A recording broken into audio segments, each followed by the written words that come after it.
Refuge this week. We're still doing this because of everything that's going on with the coronavirus, but we're glad to do it. I hope you're tuning in. But we're going to get our week started like we did last week with a couple of bad jokes, so check this out.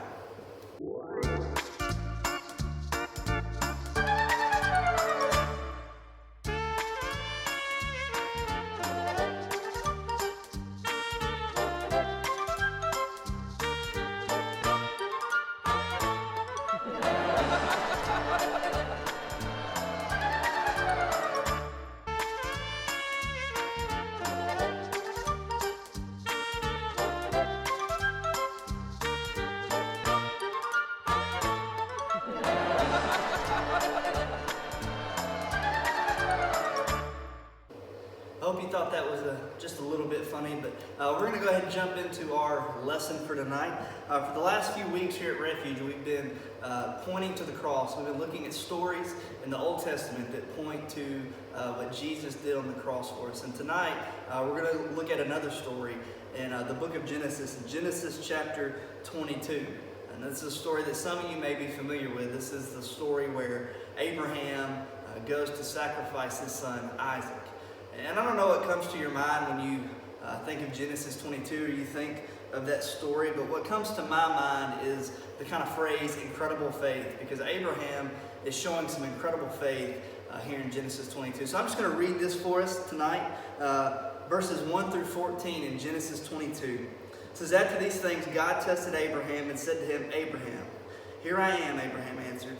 'Take your son,' God said, 'your only son Isaac, whom you love, and go to the land of Moriah, and offer him there as a burnt offering on one of the mountains I will tell you about.' So Abraham got up early in the morning, saddled his donkey, and took with him 2 young men and his son Isaac. He split wood for a burnt offering, and set out to go to the place God had told him about. On the 3rd day, Abraham looked up and saw the place in the distance. Then Abraham said to his young men, 'Stay here with the donkey. The boy and I will go over there to worship, and then we'll come back to you.' Abraham took the wood for the burnt offering and laid it on his son Isaac. In his hand he took the fire and the knife, and the 2 of them walked on together. Then Isaac spoke to his father Abraham and said, 'My father.' Abraham replied, 'Here I am, my son.' And Isaac said, 'The fire and the wood are here, but where is the lamb for the burnt offering?' Abraham answered, 'God himself will provide the lamb for the burnt offering, my son.' Then the 2 of them walked on together. When they arrived at the place that God had told him about, Abraham built the altar there and arranged the wood. He bound his son Isaac and placed him on the altar on top of the wood. Then Abraham reached out and took the knife to slaughter his son. But the angel of the Lord called to him from heaven and said, 'Abraham, Abraham.' He replied, 'Here I am.' And then the angel said, 'Do not lay a hand on the boy or do anything to him, for I know now that you fear God, since you have not withheld your only son from me.' Abraham looked up and saw a ram caught in the thicket by its horns. So Abraham went and took the ram and offered as a burnt offering in place of his son. And Abraham named that place, 'The Lord will provide.' So today it is said, it will be provided on the Lord's mountain." Now, I don't know what your thoughts are when you hear this story. I've already told you that incredible faith is what comes to my mind, but something else that comes to my mind is there had to be some awkward moments in the story, right? I mean, Isaac realizing that he was the one that was going to be sacrificed. I wonder what Isaac was thinking, or maybe when Sarah is asking Abraham and Isaac about this later, what her thoughts were. I think I've got an idea of maybe what we could figure out they were thinking. So let's check out a couple of memes right quick.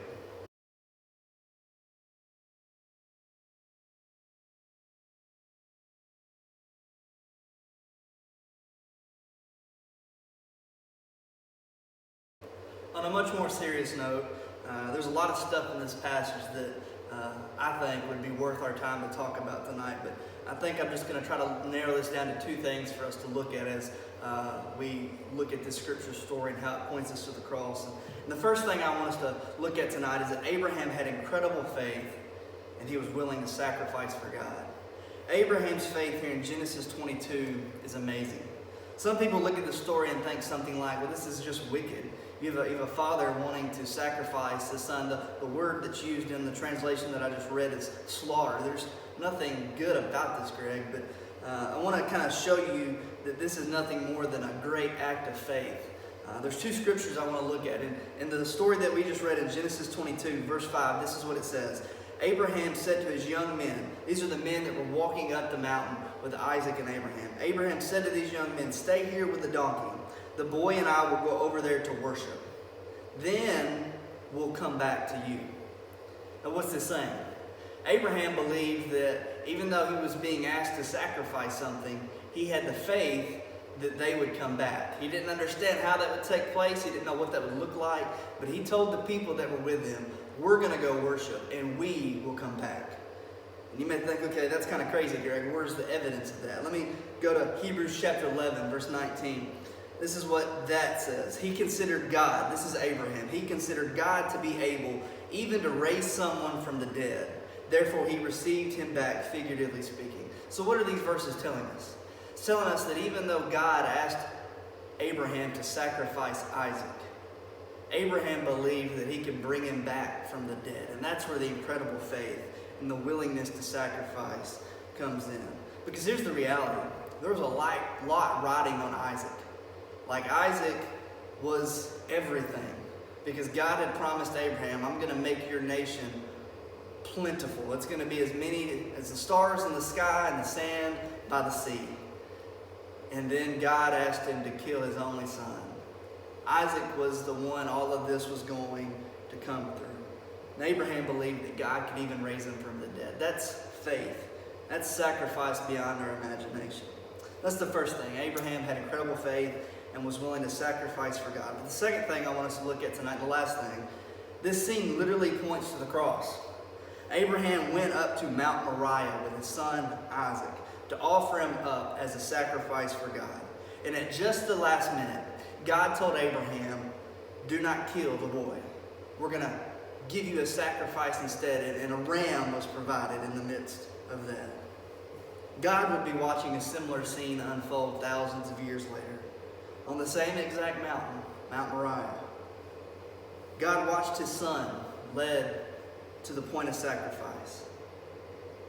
But this time there was no ram to be substituted because Jesus was the sacrifice for you and for me. What happens here in Genesis 22 literally points us to the cross. The cross is where it all changed for the good, as long as we put our faith and our trust in him.